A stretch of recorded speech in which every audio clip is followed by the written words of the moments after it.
If you're thinking about investing in real estate, what is the single most important question you can ask yourself?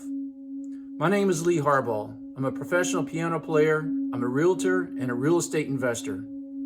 If you're thinking about investing in anything, really, the single most important question you can ask yourself is, where is the best place for my money?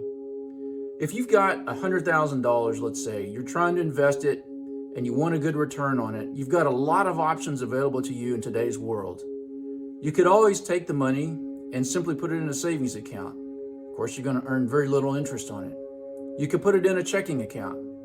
You could literally take cash and hide it under your mattress if you wanted. You could always invest in oil, or you could invest in gold or silver. You could invest in stocks. You can invest in the various types of bonds, corporate bonds, municipal bonds, government bonds. There's many places you could put your money in today's world, in today's society.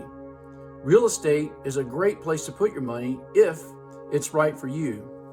So the first question you must ask yourself is real estate the best place for me and for my money? Well, how do you figure that out? Great question.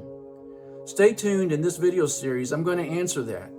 In my next video, I'm going to talk about the 3 most important factors for you to consider, which will help you to answer that question, where's the best place for my money? See you soon.